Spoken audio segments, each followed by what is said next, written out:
Biografia Nostradamus.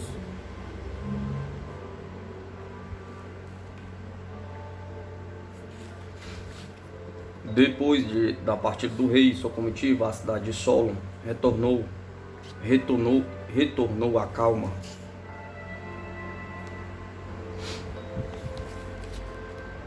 Tanto quanto se pode falar de calma nessa segunda metade do século XV. De qualquer maneira, aquela efervescência natural dos dias da visita real passou e a cidade ficou mais tranquila. A peste desapareceu e foi feita uma procissão de caráter geral para dar graças a Deus pelo fim da epidemia. No ano seguinte, procedeu-se à eleição dos 3 cônsules, de acordo com a alteração feita pelo decreto real. 10 dias depois que eles tinham assumido suas funções, surgiu uma desavença sobre o preenchimento do cargo de preboste. Honório Brunetti, o antigo cônsul Antônio de Cordes estavam os dois de posse de carta de nomeação que lhes conferia o bastão de Veguer. Cada um deles tinha seus partidários. No dia 21 de junho de 1565, no dia da festa de Deus, teria lugar a habitação a habitual procissão. Os cordões do dócil do Santíssimo Sacramento eram levados, segundo o costume, pelos 3 cônsules e o preboste. Os 2 disputantes do cargo queriam essa honra. Na véspera da festa, Brunetti preveniu a seu rival: "Veremos qual de nós 2 segurará o cordão." "Está bem, veremos", respondeu Antônio de Cordes. A desavença tendia a se agravar, com os partidários de Antônio de Cordes chamando seus adversários de heréticos e os de Honório Brunet respondendo que eles eram falsos devotos e fanáticos. Ele foi pessoalmente a Solon e deu o cargo a Honório Brunet por se tratar do mais velho dos 2. Naqueles tempos, as questões religiosas, pelo menos por menores que fossem, eram motivo de preocupação das autoridades. No dia 3 de novembro, os protestantes de Salom fizeram uma intimação ao vigário da cidade para que ele se abstivesse de batizar filhos de seus correligionários que, por ainda não estarem bem firmes na nova fé, procuravam para esse fim. Havia um êxito real sobre o assunto e os protestantes exigiam do padre que o respeitasse. Ele respondeu que batizaria todos os meninos que lhe fossem apresentados, sem se preocupar com a religião de seus pais. Esta e outras pendências de caráter religioso estavam sempre perturbando a tranquilidade da cidade. Nesse ambiente de incerteza, o velho astrólogo sentia que seu fim se aproximava. A gota que jamais deixara de incomodá-lo era agora acompanhada pela arteriosclerose e por uma insuficiência cardiorrenal que tornava sua vida débil e esmorecida. Todavia, no dia 21 de dezembro de 1565, ele escreveu uma última carta a Catarina de Médici, continuando sua viagem. A corte tinha chegado nesse mesmo dia em Moulins. A rainha tinha convocado os Estados Gerais. Não se tratava mais de uma reunião de todos os representantes dos estados, mas de uma assembleia de notáveis que devia reunir sob a presidência do Duque de Agen, o futuro Henrique III. Em Molius iria se encontrar inimigos irreconciliáveis: a família de Lorena, os Guise, e os de Chatillon, representada pelo almirante Coligny. Nostradamus, apesar de sua saúde abalada, continuava se informando detalhadamente dos acontecimentos políticos. Certamente ele considerava de seu dever fazer com que suas predições se tornassem conhecidas.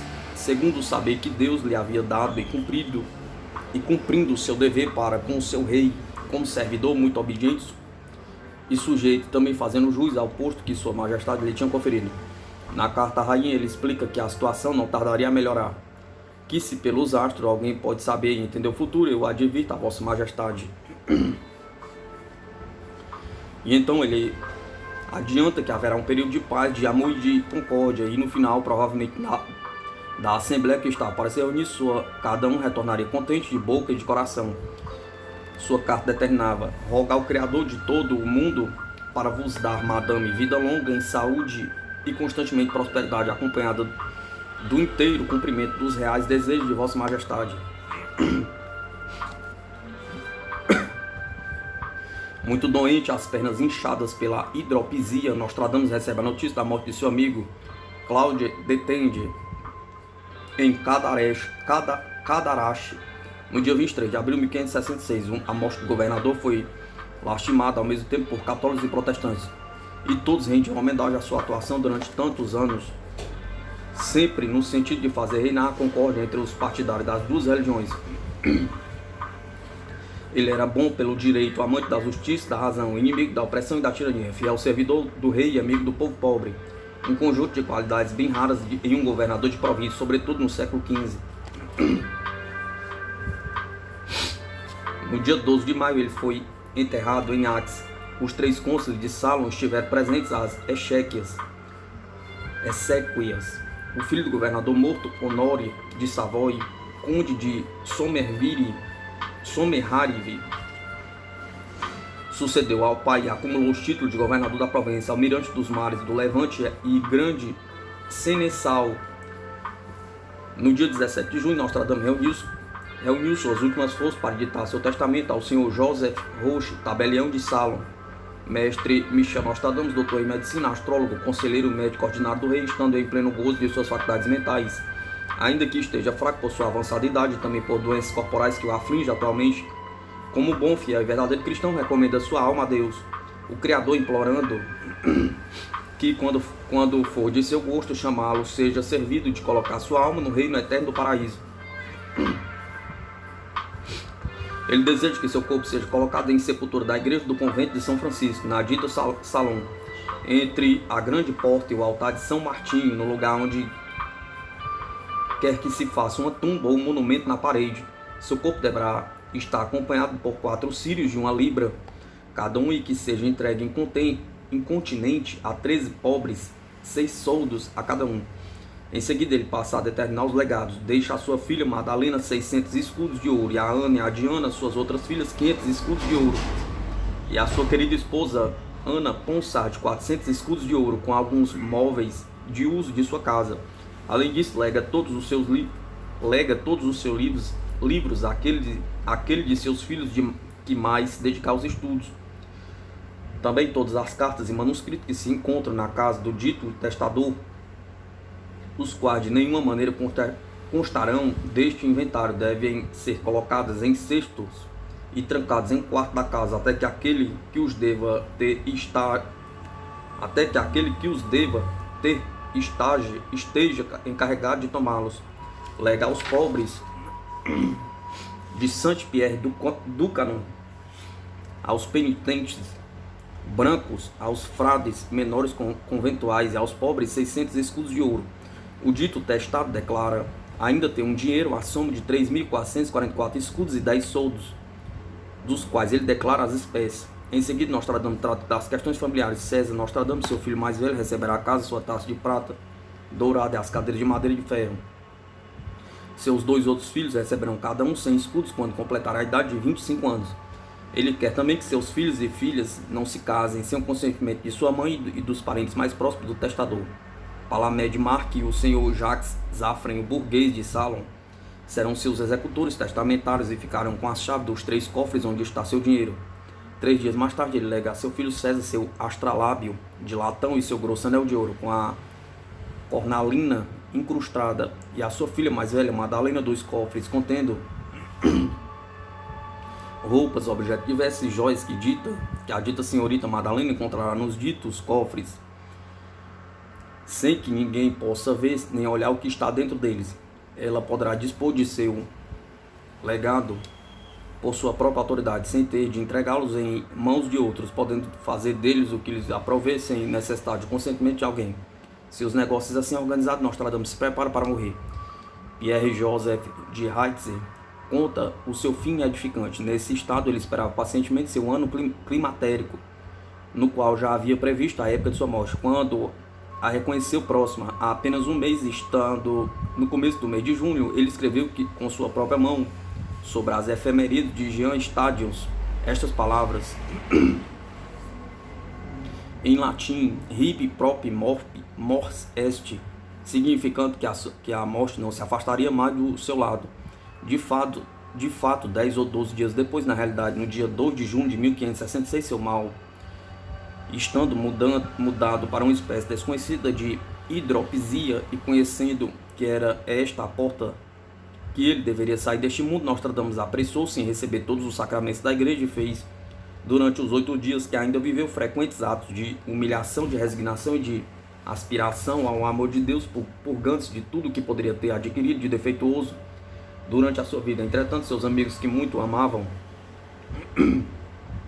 mantinham-se sempre ao seu lado, procurando servi-lo naquilo que podiam. Um deles era Jean Aimé Chavigny, que se tinha feito conhecer sob o nome de Janus Galisus, e que, depois de ter passado ao seu lado todo o dia 1º de julho, despediu-se à noite para ir descansar e voltar na manhã seguinte. À sua saída, Nostradamus lhe disse: "Você não mais me verá vivo quando o sol nascer." No entanto, nem Chavigny e nenhum dos presentes levou suas palavras muito a sério, pois ele ainda parecia forte e sozinho se erguia do leito para poder respirar melhor em certos momentos. Assim, eles julgavam que ele ainda viveria mais alguns dias e que não deviam tomar as suas palavras como um adeus. Confiados ao que viam, cada um se retirou de sua casa para que ele pudesse passar tranquilamente as restantes horas daquela noite. Ao raiar do dia 2 de julho, à manhã seguinte, as pessoas que entraram no seu quarto encontraram um morto assentado em um banco que tinha junto ao seu leito, numa aparência que não deixava dúvida de que tinha morrido tranquilamente. Em seguida, encontrou-se entre os presságios que ele tinha feito,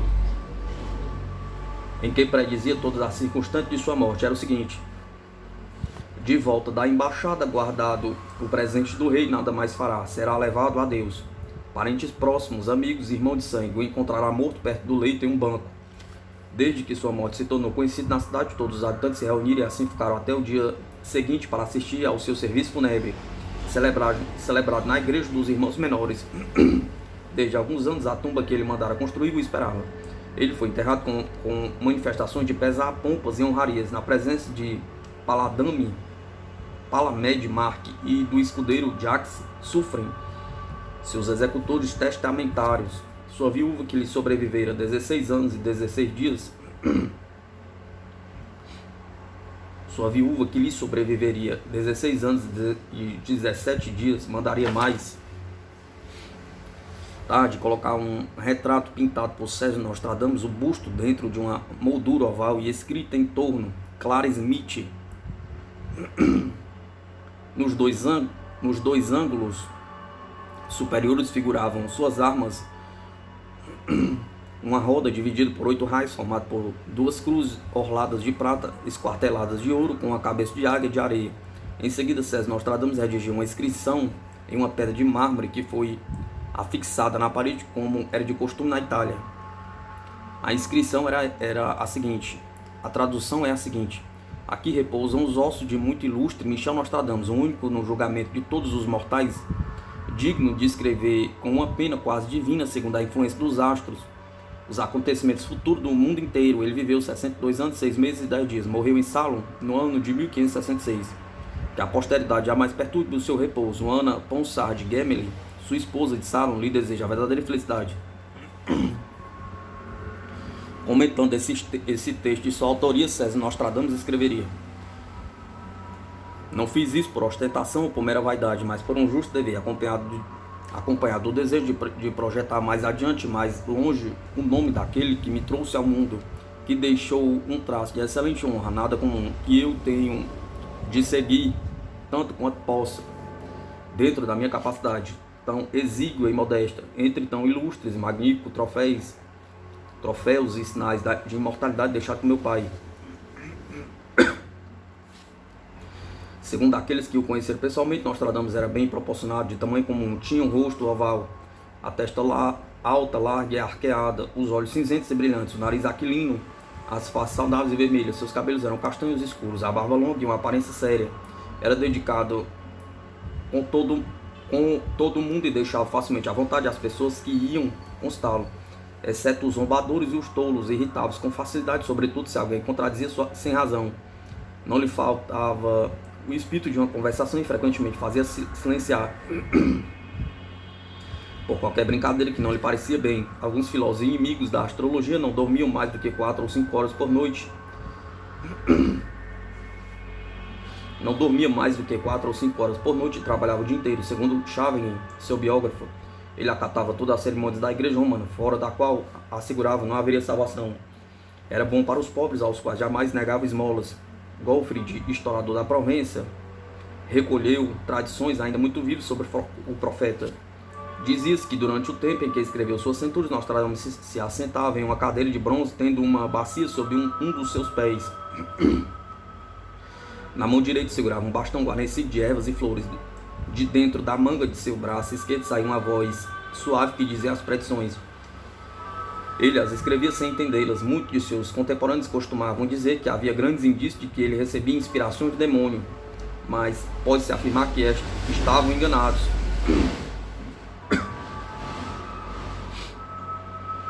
Uns por escrúpulos exagerados e outros por ignorância. As pessoas que pretenderam fazê-lo passar por mágico não tinham razão em fundamentar o seu ponto de vista na encenação que Nostradamus usava para receber sua inspiração. Isto porque, chamado como ele chamava as suas centúrias de oráculos, não deveria ser causa de admiração que usasse os mesmos métodos de trabalho daqueles que os pronunciavam antigamente. De resto, muitas outras coisas podem destruir essa opinião. Sua deferência para com a igreja, a qual submetia seus escritos, sua vida cristã e exemplar, sua morte antecedida do recebimento de todos os sacramentos, seus funerais públicos e solene, finalmente sua sepultura, que todos ainda olham com veneração, por outro lado, poderia não ser menor engano que alguém considerasse a sua notável virtude como sendo um dom profético. Porque os que têm sido chamados a este ministério têm tido, como toda a sua ciência, o Espírito de Deus que os enche e inspira. No entanto, Nostradamus passou a maior parte de sua vida em estudos profundos de astrologia, fez constantes observações dos astros e inclusive recebeu muitas informações e conhecimentos dos seus antepassados sobre a matéria. Pode-se dizer que ele deve toda a sua honra unicamente a si mesmo. Foi o único obreiro de suas virtudes de predição. Finalmente, tudo o que alguém deve crer realmente a seu respeito é que foi um celebre astrólogo, um homem senhor de um conhecimento que parecia ter qualquer coisa de divino. Contudo, não posso afirmar que ele fosse bem quisto pelas pessoas. Muitas quiseram fazê-lo passar por um homem de conhecimento sem valor, ocos e vãos, por um profissional do charlatanismo.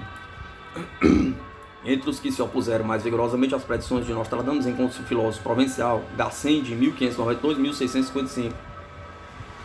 Ele procurou demonstrar, continua Galfrind, a vaidade dessa ciência, a astrologia, longa e detalhadamente, fazendo ver que ela é muito nociva, muito perigosa e que só serve para enganar as pessoas, seduzi-las e enchê-las de curiosidades falsas. No entanto, não se pode esconder que algumas vezes aparecem homens que foram admiravelmente bem-sucedidos no estudo da astrologia e que Nostradamus são deles. Todavia, o profeta de Salom não gozaria em sua cidade da paz e do repouso eternos que lhe tinham desejado sua esposa, seus filhos e seus concidadãos. Epidemias e guerras religiosas começaram a assolar logo após a sua morte a desditosa Provença. Salom tornou-se uma espécie de cidade de peregrinação e a tumba do astrólogo não cessava de atrair viajantes. As hospedarias estavam continuamente cheias de pessoas que chegavam diariamente de todas as partes do mundo para prestar sua homenagem ao grande homem. Conta Guinaldi em seu livro A Concordância das Profecias de Nostradamus com a História, publicado em Paris em 1693. Rapidamente a lenda se apoderou dele, segundo Heitz.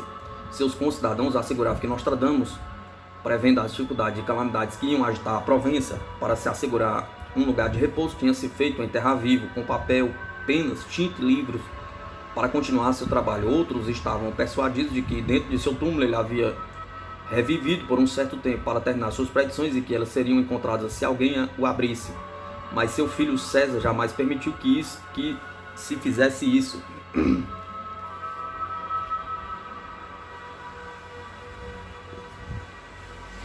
Luís XV, passando por Salom, fizeram questão de visitar o seu túmulo, em 1622 e outra em 1660. No dia 27 de junho de 1688, um viajante de Vic-le-Comte escreveu: fui assistir à missa em Salom e vi na igreja dos frades franciscanos o epitáfio de Michel Nostradamus, médico e muito célebre, doutor em Montpellier, natural de Saint-Rémy e morto em Salom no ano de 1566. Seu retrato feito por seu filho César Nostradamus, que é um homem quase tão hábil quanto seu pai, está sobre a sua tumba. Sua mulher e seus filhos estão enterrados ao lado dele na igreja. A Revolução Francesa começou no dia 14 de setembro de 1791. O condado de Venancy foi anexado à França. Os guardas nacionais marselhenses, passando por Salão, profanaram a sepultura do astrólogo, quebraram o seu sarcófago e espalharam os seus ossos. O homem que encabeçou tal ato de desrespeito foi fuzilado algum dia depois, acusado de ter roubado a prataria da casa onde estava alojado. Os habitantes de Salão consideraram o fato como uma punição do céu. Conta-se também que um marselhês roubou o crânio de Nostradamus e o usou como taça para beber. O presidente da Câmara Municipal de então, de nome de Davi, salvou o Podge, o seu retrato e o de seu filho César. Os ossos que conseguiu recolher foram colocados na igreja de Saint Laurent, porque a dos franciscanos tinha sido destruída. Para evitar que os revolucionários profanassem também o novo repouso do que restava do astrólogo profeta, ele colocou no local a seguinte inscrição: no terceiro ano da liberdade, o túmulo de Nostradamus, que honra Salom, sua pátria, de quem a lembrança será sempre cara aos patriotas franceses por suas predições sobre a vinda do reino da liberdade, foi aberto. Os cidadãos desejosos de conservar suas cinzas preciosas e dividirem entre eles. Com esforço, a municipalidade recolheu uma parte que se encontra encerrada nesta tumba. Ela representa de fato uma dádiva à posteridade, assim como o retrato desse homem célebre e do seu filho historiador, pintados por ele mesmo. Este presidente da Câmara, Davi, foi guilhotinado em Salon no dia 25 de junho de 1794. Em 1803 foi finalmente colocada uma inscrição definitiva neste túmulo e os visitantes nos dias atuais podem ler. Os retratos de Michel Nostradamus foram transportados para esta capela depois do ano de 1789. Seu epitáfio foi refeito no mês de junho de 1813. Astrólogos, adivinhos, redatores de almanaques estão com seus nomes sepultados no esquecimento. Os maiores entre eles mencionados neste trabalho, Agripa, Carda, Schelling, Paracelso e outros, não são mais conhecidos senão por aqueles que se interessam pelo ocultismo e por especialistas na história e da filosofia da Renascença. Nostradamus é o único cujo renome jamais foi esquecido, sequer por períodos passageiros. As constantes edições de suas obras seguem curiosamente as vicissitudes políticas e sociais. Em tempos de guerra e de dificuldades, elas se multiplicam, diminuindo nas épocas de paz e prosperidade, sem entretanto sofrer a solução de continuidade. Finalmente, no nosso conturbado século, assinalado pelos horrores da Segunda Guerra Mundial, o terror de um cataclisma atômico ameaça destruir a humanidade, ao mesmo tempo que o menosprezo pelas práticas religiosas nas sociedades ocidentais leva à reflexão sobre a proximidade do fim do mundo, predito pelo profeta Provençal. Face à desordem, à instabilidade, às injustiças e ambições da era que vivemos, face às crises que se sucedem a cada momento, nós, contemporâneos de todos esses desequilíbrios, os encontramos bem assinalados nas predições de Santa Odília, de São Malaquias e frequentemente de Nostradamus. Mesmo tendo em conta as prevenções evangelísticas contra os falsos profetas, nós somos por vezes levados a nos perguntar se Michel Nostradamus não teria sido um verdadeiro profeta. Epístola a Henrique, rei da França, segundo, textos em francês e português.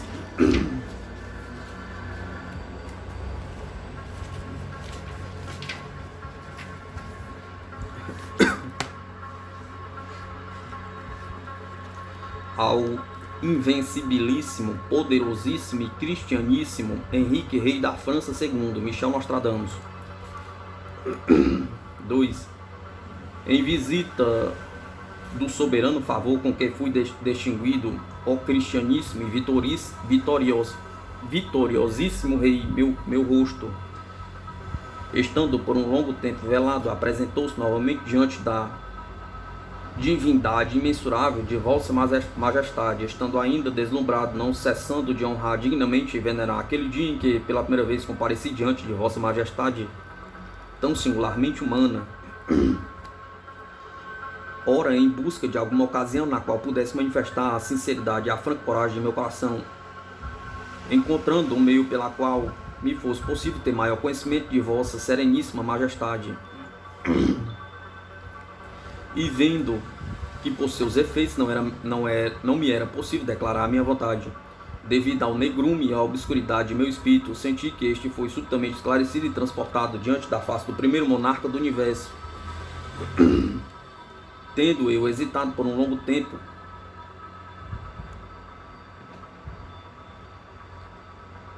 antes de decidir a quem dedicarei essas 3 centúrias do restante de minhas profecias, que completarão as 1000,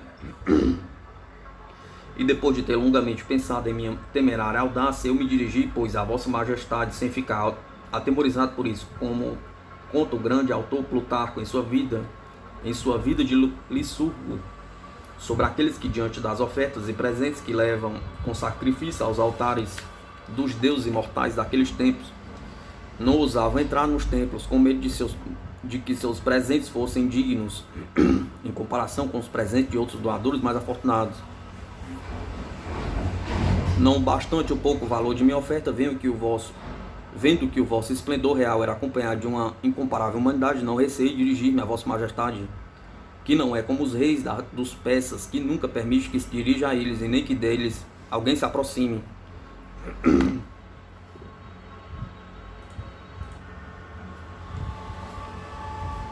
Mas a um muito prudente e um muito sábio príncipe consagrei minhas noturnas e proféticas sepultações, cálculos, computos, compostas sobretudo por um instinto natural, seguindo mais o gosto poético do que as regras da poesia.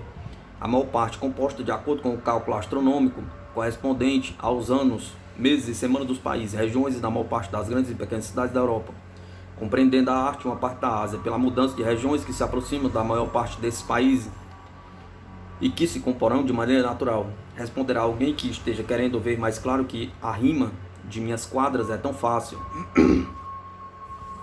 quanto é difícil entender o seu sentido. E realmente, ó humaníssimo rei, a maior parte das quais profetas são de tal modo ásperas que não se poderá saber o seu sentido, a menos ainda interpretá-las.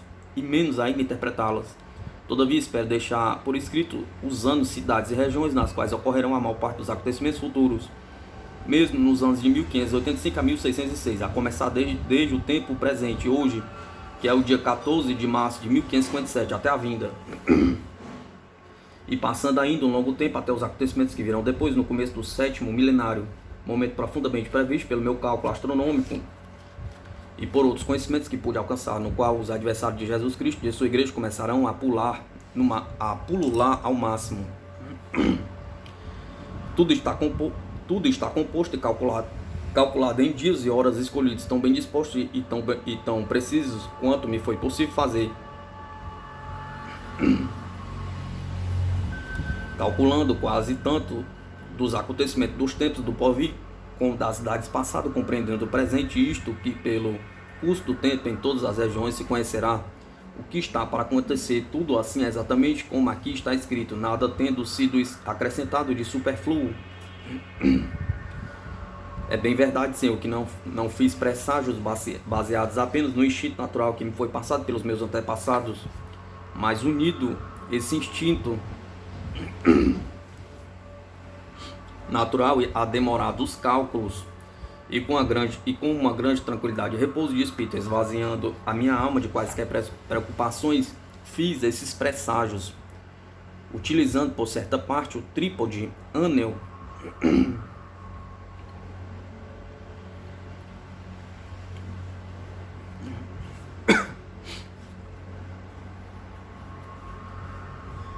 embora sejam vários os que me atribuem coisas que de modo algum são minhas, somente o Deus eterno que perscruta os corações dos homens, sendo piedoso, justo e misericordioso, é o verdadeiro juiz, ao qual eu peço que me venha defender das calúnias dos perversos, que poderiam assim caluniosamente questionar por qual razão todos os antigos progenitores de Vossa Majestade, os reis da França, curavam as escrófulas, ou então como os reis de outras nações curavam as mordeduras de serpentes.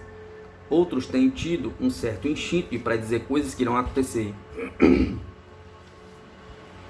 E muitos outros casos que seriam tediosos contar aqui. Não bastante a malignidade dos espíritos perversos, o que eu digo será cumprido no decorrer dos tempos, e depois de minha morte, meus escritos serão muito mais valorizados do que enquanto eu estiver vivo.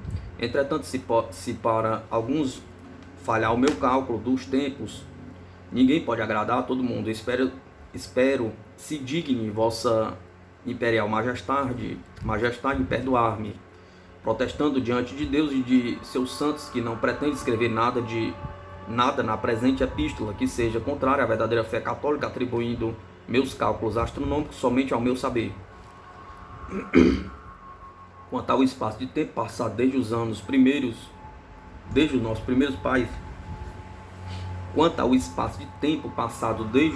primeiros pais, que nos precederam, submetendo-me à correção dos mais doutos, o primeiro homem, Adão, precedeu a Noé cerca de 1242 anos. Não computo o tempo pelos cálculos dos gentios, mas como Varrão fez por escrito. Varaão fez por escrito. Então, somente seguindo as Sagradas Escrituras, segundo a falibilidade de meu espírito em meus cálculos astronômicos.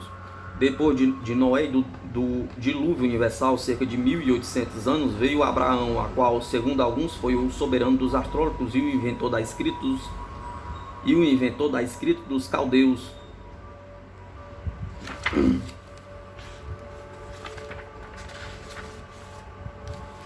Em seguida veio Moisés, cerca de 515 ou 516 anos depois. Entre o tempo de Moisés e Davi passaram cerca de 570 anos. Entre o tempo de Davi e o tempo do nosso Senhor e Redentor Jesus Cristo, nascido da única virgem, passaram-se, segundo alguns cronógrafos, 1350 anos. Alguns poderão objetar que esse cálculo não é verdadeiro, porque ele não confere como o de Eusébio. Desde o tempo da redenção humana até a detestável heresia dos sarracenos, passaram-se mais ou menos 621 anos. A partir de então é fácil contar os tempos que passaram, e se meu cálculo não é válido para todas as nações, só posso dizer que tudo foi calculado pelo curso dos astros, por associação com a emoção que me foi infundida em certas horas de repouso, emoção que recebi de meus antigos progenitores.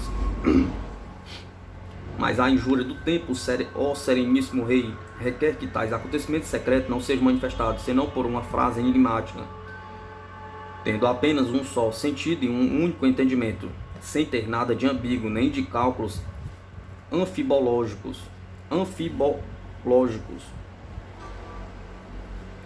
mas sendo apresentados sob velada obscuridade através de uma infusão natural, aproximando-se da sentença de um dos 2002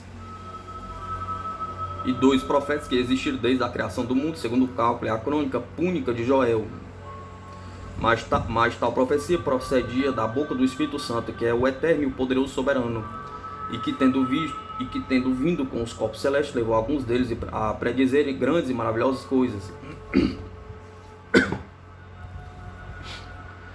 Em tal assunto não me atribuo tal título e de nenhuma maneira. Praz a Deus que assim seja, que seja assim, mas confesso que todas as minhas inspirações vêm de Deus, a quem eu rendo graças, honras e louvores imortais, não lhe tendo misturado nenhuma adivinhação proveniente do acaso, mas que elas são de Deus na natureza, e em sua maior parte relacionada com o curso dos astros, de tal maneira que é como se as percebesse no espelho ardente, como por uma visão obnubilada, os grandes acontecimentos tristes, prodigiosos e as calamitosas aventuras que se aproximam, primeiramente pelos principais cultores dos templos de Deus, em segundo lugar por aqueles que são sustentados pelas forças terrestres, dos quais se aproximam tal decadência com 1000 outras calamidades que virão, que no curso futuro do tempo se conhecerá, porque Deus olhará a longa esterilidade da grande dama, que posteriormente conhecerá 2 filhos principais, mas extinguindo-se esta a temeridade da idade da morte, para lhe suceder uma outra monarquia que se estenderá por 18 anos e que, por outra parte, não poderá durar mais de 36 anos, e que deixará 3 masculinos e um feminino, e por sua vez deixará 2 que jamais foram do mesmo pai. Os 3 irmãos serão tão diferentes que estarão em união e tão de acordo que as 3/4 partes da Europa tremerão, porque por aquele que governar menos tempo será a monarquia cristã sustentada e aumentada. As seitas eleitas serão subitamente rebaixadas, os árabes recuarão, o reino será unificado, novas leis serão promulgadas. Dos outros filhos, o primeiro ocupará os furiosos leões coroados, agarrando os brasões com as suas patas intrépidas. O segundo se aprofundará tão adiante no país latino que será feita a segunda e furiosa campanha romana. Ele descerá do trono por ter olhado além dos Pirineus, mas não será substituído pela antiga monarquia. Então acontecerá a terceira inundação de sangue humano e depois Marte entrará em declínio. E será dada a filha para a conservação da igreja cristã, caindo seu dominador na seita, pagando os novos infiéis, e ela terá 2 filhos, um do fiel e outro do infiel, pela confirmação da igreja católica. O outro, que em sua confusão, o tardio em arrependimento irá arruiná-la, agirá em 3 regiões separadas por grande diferença de léguas, a saber, a romana, a germânica e a espanhola. Estabelecerão seitas durante umas das outras por mão militar, desviando-se dos paralelos 50 e 52 graus de latitude. E todas aquelas remotas regiões situadas ao norte do paralelo 48, que por vão tremerão primeiro, depois os mais ocidentais, meridionais e orientais tremerão também. Porque o seu poder será tal que tudo se fará pela concórdia e união inseparável das conquistas bélicas. De natureza serão iguais, mas grandemente diferentes na fé. Depois disso, a dama estéril da maior parte, que a segunda será recebida por 2 povos, pelo primeiro tomado obstinado por aquele que tem poder sobre os outros, pelo segundo e pelo terceiro, que estenderá suas forças em circuito para o oriente da Europa. Ali suas forças serão detidas e vencidas, mas estenderão sua influência além dos mares, e será expulso inteiramente da Itália pelo Mirmidon e da Alemanha pelos germânicos. Depois a seita barbacena, barbaresca, será de todo expulsa de entre os latinos. Depois começará o grande império do anticristo, com Átila e Xerxes, vindo com inúmeras multidões, com inumerável multidão de gente, de sorte que a vinda do Espírito Santo precedente do grau 48 fará transmigração, afastando-se da abominação do anticristo, que fará a guerra contra a real pessoa do grande vigário de Jesus Cristo e contra a sua igreja e seu reino. Isso será precedido de um eclipse solar, o mais obscuro e o mais tenebroso desde a criação do mundo até a paixão e morte de Jesus Cristo, e de lá até esse dia. E isso será no mês de outubro, quando uma grande translação se produzirá, de tal modo que alguém pensará que a Terra está fora de seu movimento natural e abismada em trevas eternas.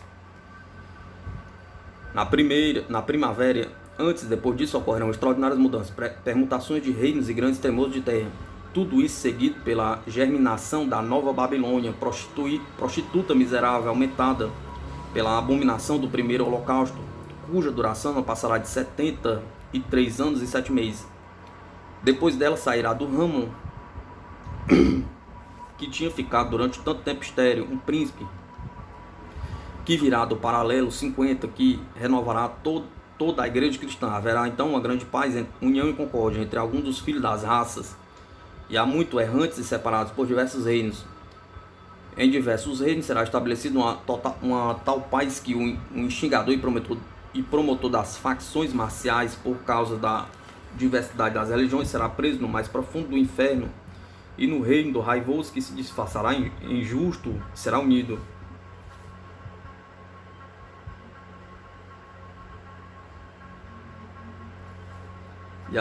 E as regiões, cidades, povoações, reinos e províncias que tinham abandonado suas tradições, julgando libertá-las, refletindo mais profundamente, serão sem o saber despojados de sua liberdade, e perderão sua perfeita religião e começarão a se afastar da esquerda e voltar mais uma vez para a direita. Então, restaurando a santidade por tanto tempo atacada com seus antigos escritos, virá depois o grande cão, o irresistível Martim, o anticristo, destruindo tudo, mesmo que tivesse sido anteriormente organizado. Os templos sagrados serão erguidos e reparados como nos primeiros tempos, e o sacerdote será posto no seu primeiro lugar. Mas depois ele se entregará à luxúria, cometerá e fará cometer 1000 faltas, e estando próximos de uma outra desolação, no momento em que ele chegar ao seu apogeu, fortes personagens em mãos militares se erguerão para lhe tirar as 2 espadas, isto é, a espada da palavra espiritual e a do ferro material, e só lhe deixarão as suas insígnias. Depois do que, cansado das tortuosidades que os acompanham, o povo fará com que tais coisas marchem pelo direito, e não querendo submeter-se, opondo a mão aberta, a mão fechada, tocando a terra, eles quererão estimular até que nasça do ramo desde muito tempo estéril o príncipe que livrará todo o povo do universo de sua servidão benigna e voluntária, colocando-se sob a proteção do poder militar Marte, expoliando o poder jurídico Júpiter de todas as suas honras e dignidades para se instalar na cidade livre, estabelecida e fixada em outra pequena Mesopotâmia.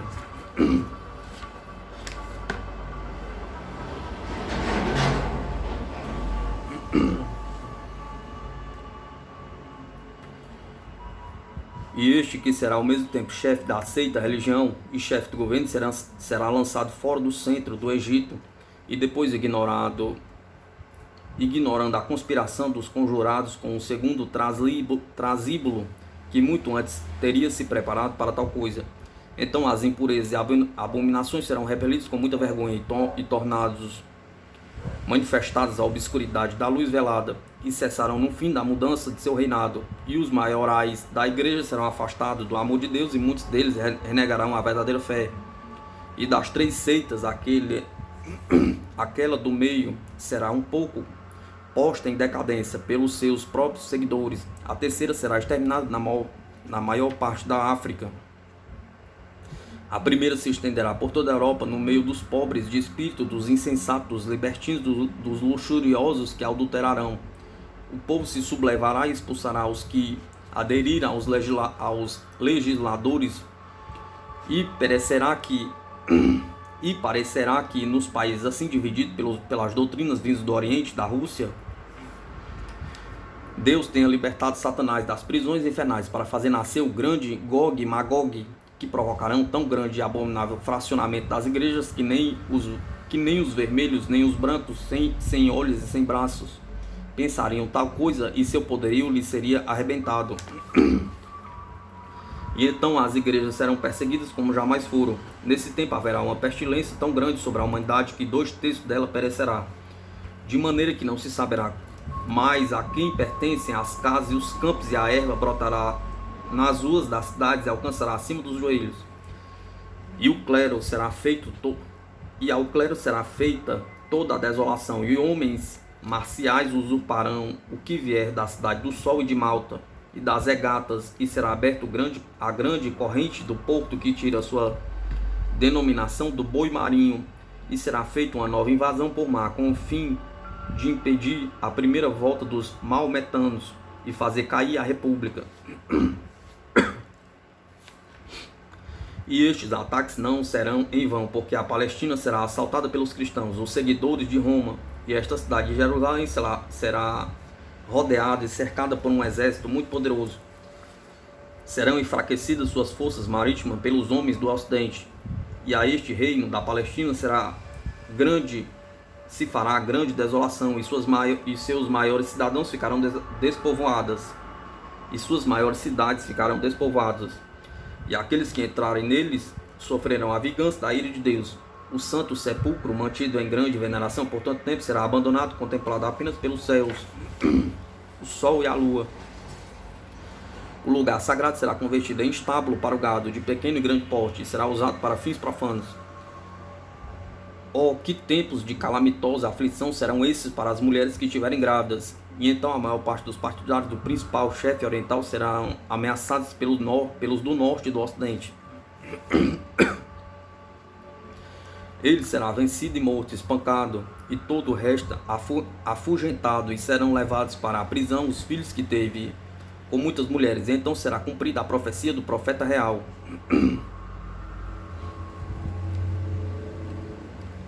Até que Deus ouça os gemidos dos prisioneiros e livre seus filhos da morte. Que grande opressão será então feita sobre os príncipes e governadores dos reinos, e principalmente contra aqueles que se julgaram protegidos pelos mares, os governos dos países americanos, ou que vivem a oeste, os da Ásia, seus idiomas misturados com os de todas as nações, a língua dos latinos misturada à dos árabes e as dos povos da África do Norte. Todos os reis orientais serão expulsos, espancados e reduzidos a nada, não inteiramente por meio da força dos reis do norte, e por se aproximarem de nosso tempo, mas por meio de 3 secretamente unidos,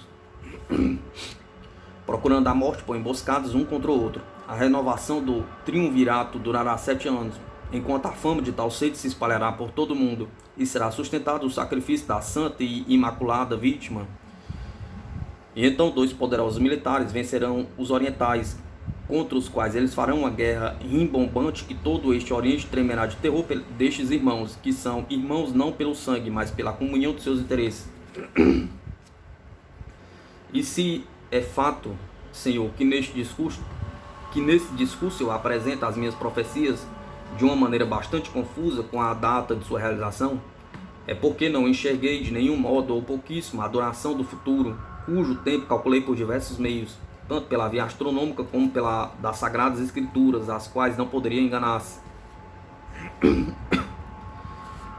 De maneira que, se eu quisesse, poderia datar cada quadra com a época a qual ela diz respeito, mas isso não agradaria a ninguém, e muito menos a sua interpretação, até que, Senhor, Vossa Majestade tenha me outorgado plenos poderes de assim fazer, de modo que os meus caluniadores nada possam dizer contra mim. Todavia, contando os anos desde a criação do mundo até o nascimento de Noé, passaram-se 1506 anos, e desde o nascimento de Noé até o inteiro acabamento da arca, quando se aproximava a inundação universal, passaram-se 600 anos. Se estes anos eram solares, lunares ou mistos, de minha parte, seguindo as Sagradas Escrituras, sustento que foram anos solares. No fim desses 600 anos, Noé entrou na arca para se salvar do dilúvio. E foi esse dilúvio universal sobre a terra, e durou 1 ano e 2 meses. E desde o fim do dilúvio até o nascimento de Abraão, passou-se o número de anos de 295. E desde o nascimento de Abraão até o nascimento de Isaac, passaram 100 anos. E depois de Isaac até Jacob, 60 anos. E no dia que ele entrou no Egito, até sair de lá, passaram-se 130 anos, e desde a entrada de Jacob no Egito até a saída de seus descendentes, até o êxodo dos judeus, passaram-se 430 anos. E desde a saída do povo judeu do Egito até a edificação do templo por Salomão, no 4º ano de seu reinado, passaram-se 480 anos. E desde a edificação do templo até Jesus Cristo, segundo o cálculo dos hierógrafos, passaram-se 490 anos. E assim, por esse cálculo, tirei das Sagradas Escrituras o total. O total é de 4.173 anos e 8 meses, mais ou menos. Ora, a partir de Jesus Cristo, por causa da diversidade das seitas, deixei tudo de lado, tendo estabelecido e calculado as presentes profecias, tudo segundo a ordem de encadeamento que contém sua revelação, tudo pela doutrina astronômica e segundo meu instinto natural. Depois de algum tempo, e nele compreendendo desde o tempo em que Saturno leva para fazer a sua revolução de 7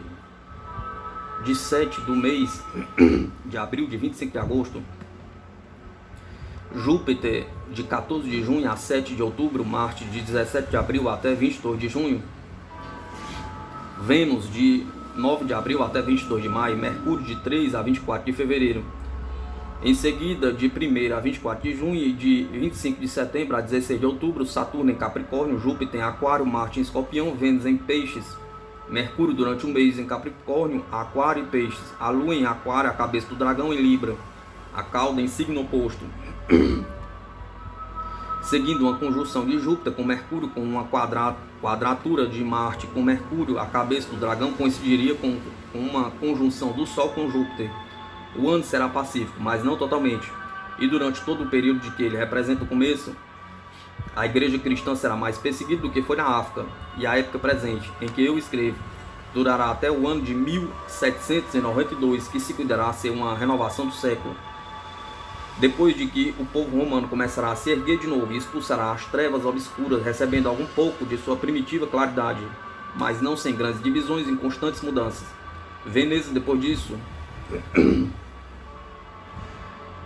com grande força e poderio, erguerá as asas tão alto que não estará muito inferior ao poderio da antiga Roma. E naquele tempo a grande frota bizantina, aliada aos italianos, graças à ajuda e ao poderio do norte, há de embaraçá-la, de sorte que os de Creta não manterão sua fé.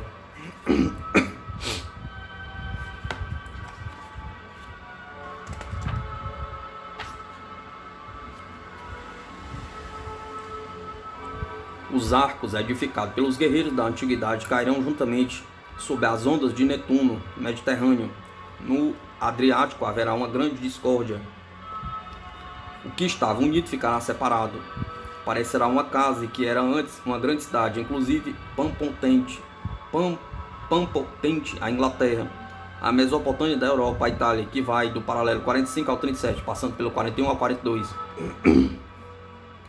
E naquele tempo, naqueles países, o poder infernal se levantará contra a igreja de Jesus Cristo, e será esse segundo anticristo que perseguirá a igreja e seu verdadeiro vigário, por meio do poderio dos reis temporais, que devido à sua ignorância serão seduzidos por línguas mais cortantes do que a espada nas mãos de um insensato. Dito o reino do anticristo não durará senão até o nascimento deste príncipe, no começo do 7º milenário, na cidade de Lyon, acompanhado pelo eleito de Modene, mantido pelos italianos do norte, e de lá por Ferrara até a vizinhança da Sicília. Depois do que o galo Ogmion passará ao Monte Joves, Barcelona, acompanhando por tal grande número que mesmo de longe o império se apresentará com a sua grande lei. E então por algum tempo depois será profundamente derramado o sangue de inocente pelos culpados um pouco elevados. Então por grande dilúvio a memória de tais coisas contidas em tais instrumentos receberá incalculável perda. Mesmo para as letras isso acontecerá aos nórdicos. E pela vontade divina ainda uma vez Satanás será acorrentado.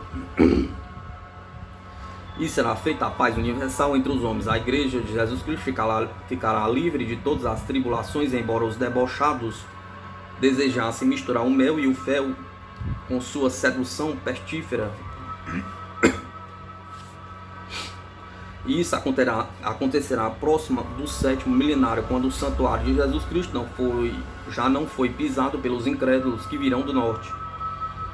O mundo estará então se aproximando de sua grande conflagração, embora, por meus cálculos e minhas profecias, o curso dos tempos ainda irá muito além.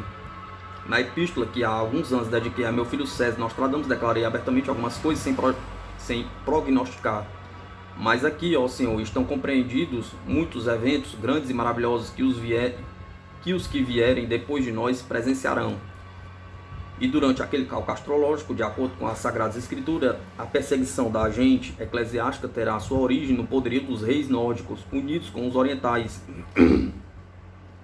E esta perseguição durará 11 anos, talvez um pouco menos. E no final desse tempo, o príncipe rei nórdico estará enfraquecido, e então sobreviverá seu semelhante meridional, que perseguirá ainda mais fortemente durante 3 anos a gente da igreja pela sedução apostólica.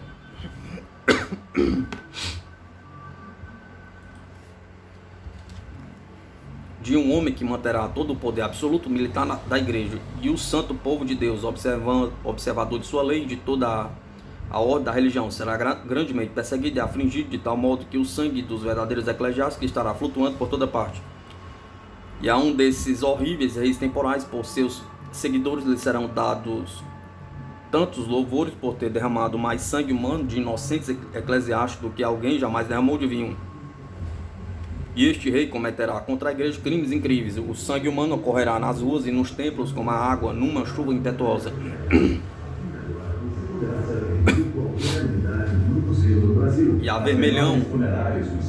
E envermelharão de sangue os rios próximos, e por uma nova guerra naval o mar ficará vermelho, de modo que um rei dirá a outro: o mar tornou-se vermelho pelo sangue derramado nas batalhas navais.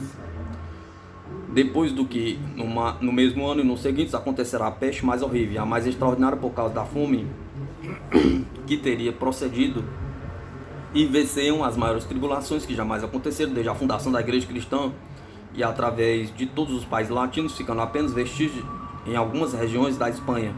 Então o terceiro rei nórdico, ouvindo as queixas do povo de seu título principal, levantará tão grande exército quanto, atravessando os limites de seus últimos antepassados e progenitores, fazendo de tal modo que recolocará a maior parte em seu primeiro estado, e o grande vigário, o Papa, será restaurado em seu primitivo lugar, mas desolado e de todo abandonado. Voltará então o santuário destruído pelo paganismo, e o Velho e o Novo Testamento serão rasgados e queimados.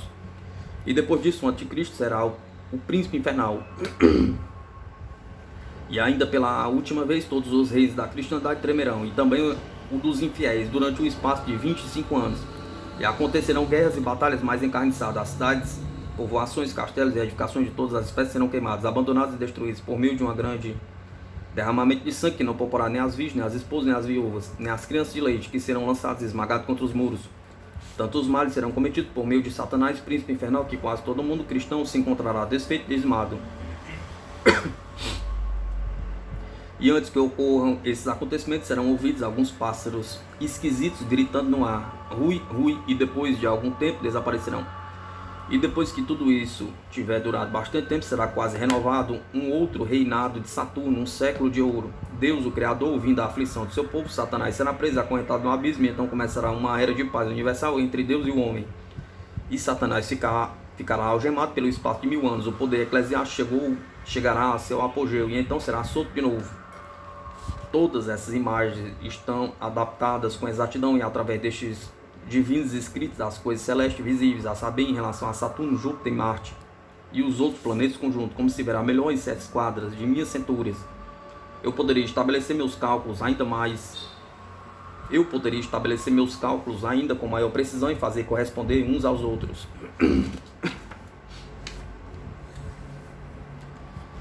Mas vendo o sereníssimo rei que alguns estavam prontos a me censurar e a me fazer dificuldades, resolvi guardar minha pena para meu repouso noturno.